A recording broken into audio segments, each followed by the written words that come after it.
Hello, my fellow garden enthusiasts, and welcome to PDX Garden Home. I'm so glad to be back in the garden. If you followed the channel, you may have noticed that I haven't posted a new video in weeks. I'm happy to share that my wife and I had a baby girl a few weeks ago, our firstborn, and well, it's changed my life. I have something, or should I say someone new, to be passionate about. But I'm still passionate about what we're doing here at PDX Garden Home, and I truly appreciate you hanging in here with me until I could get back to it. Well, I'm here, and what I'm sharing today is really what's been going on in the garden since last part of March through mid-April. In fact, in that amount of time, from when I started this vid until now, I put radish starts in the ground, and they're now coming ready to harvest. This is the month when the garden really comes to life. The soil is getting warmer, the days are getting longer, and there's so much to do. So let me take you on a tour of my favorite things happening in the April garden. This bed of muscari has been a several-year project in the making. I had a vision for a sea of blue running down this row, and I feel I've more or less achieved that. It took several rounds of planting to fill in most of the gaps, and yet, if you look closely, it's still not exactly even. But the overall effect, it's working for me. Muscari comes in small bulbs and can be planted like other bulbs in the fall for a spring bloom. They're supposed to multiply, but their ability to spread didn't automatically fill in the spaces to create this full effect. That being said, I'm finding that a rogue muscari is popping up here and there in the surrounding beds. One positive I didn't consider is that they appear to be an early flower for the bees.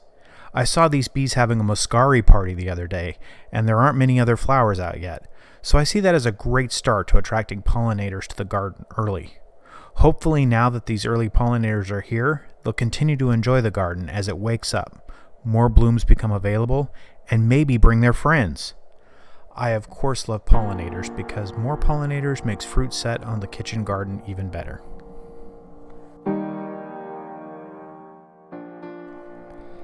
Daffodils have become more important to me as I've come to accept over the years that the tulips are not vigorously perennial in the sense that they won't come back reliably each year. The daffs, however, do come back, and that's led me to put more effort into growing daffodils, including more varieties.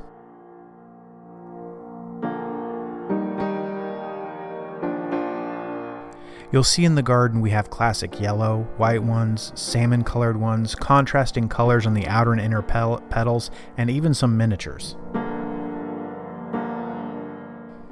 This year, I'm growing magnolia peas and super sweet peas.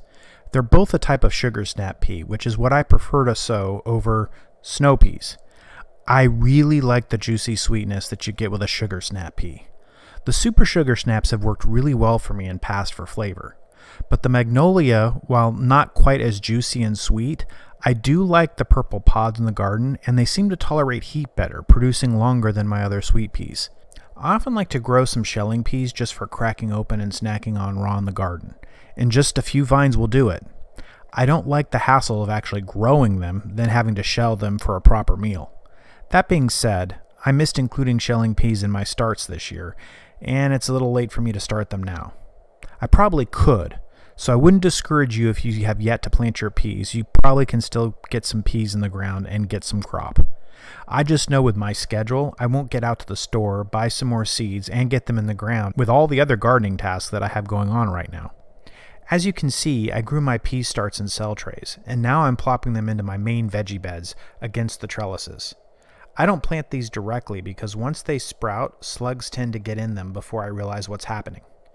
That, and in some cases, right after I plant, the birds, crows mostly, will come pick them out of the ground. The crows even pull out the seedlings after I planted sometimes in hopes of getting the pea.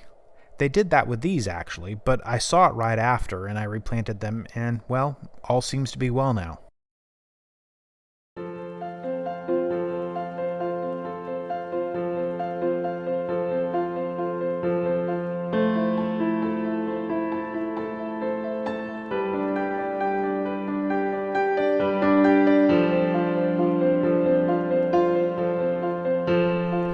One of the most rewarding tasks of April is planting in the bed the veggie starts. It's been quite wet and a bit cold these last few weeks here at the garden. In some years, I might be pushing the season by getting some warm weather plants out right now, but not this year. in part because the wet weather gives me an excuse to be behind a couple of weeks here, which I would have been otherwise. In any case, when I started putting this vid together at the end of March, I would have always been starting with getting the cooler weather crops in the ground. And that's what I have to show you here, a wonderful selection of starts, including radish, lettuce, cabbage, endive, spinach, beets, bok choy, and Chinese cabbage. I start almost everything in cell trays, and I plant out the garden beds as starts rather than starting from seeds directly in the beds. I find it works better for avoiding early problems with pests and critters. The notable exception is that I haven't started yet would be carrots. Those I would direct seed, but alas, I haven't gotten to it yet. So first on my cool weather list, let's talk about radishes. These little roots can be planted in early spring or fall and are a wonderful addition to any garden bed. I put them in the garden beds from starts just about 30 days ago, and as I noted at the top of this program, some are ready to harvest now. I sow successive batches and likewise have been putting out successive batches in these beds over the last few weeks. So we have radish at different stages of growth in the beds at this point. Next, we have lettuce. There's so many varieties of lettuce you can choose from, and they are a must-have in the garden bed. They grow well in cooler weather and will tolerate light shade. They're also easy to care for and can be harvested in just a few weeks once it's a bit warmer. For now, these have been in for the last 30 days and may need another 15 to 30 days as it warms up before they're really ready. Now let's talk about the cabbage. Cabbage is a wonderful addition to any garden bed and can be planted in early spring as they're easy to care for, and once they're ready to harvest, they can be stored for weeks.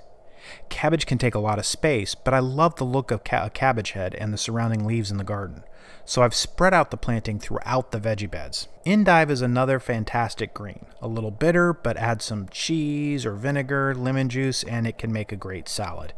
It's wonderful to add to your garden bed. It's a cool weather crop, and it can be planted in the early spring as well. Now let's move on to spinach. Spinach is a hardy plant that can tolerate cold weather, making it a great crop for early spring. While it can tolerate the cool weather, it hasn't grown much since I've transplanted it. I expect, as the weather warms, we'll see this patch take off. Beets are another fantastic crop to plant in your garden bed. They're easy to grow if you have patience. I find that beets take longer to mature than the common advice and what you see on seed packets. Bok choy is a cool weather crop that can be planted in early spring. And last but not least, we have the Chinese cabbage. This is another cool weather crop that can be planted in early spring. It's packed with vitamins and minerals, and it's a great addition to a salad or a stir fry. I'm spacing these much further apart than needed because in my garden they attract a lot of slugs that like to snuggle in between the tight leaves. Well, that's it for now in terms of planting out the veggie starts, but this month is garden go time, so I'll have plenty more planting in the coming weeks to report back on here. If you're enjoying these videos, please like and subscribe. It means a lot to me. And remember, these are just a few of the many plants you can grow in your garden beds. Get out there, get your hands dirty, and see what you can grow. The first of the tulips are out. I have to admit, I put a disproportionate financial investment in creating an annual show of spring tulips. It doesn't require as much work as the raising of annual vegetables and flowers from seed. It's plopping the bulb in the ground at the right time back in the fall. I didn't get these in the ground until November. Unlike the daffodils, I don't expect these will come back consistently each year. So while they're a relatively easy way to get a beautiful and even dramatic show, it is, for me anyway, a relatively expensive part of the garden. For the last few years, I felt it was worth the investment, but I can foresee a day when I'll want to skip that cost and then just enjoy what the rest of the garden has to offer.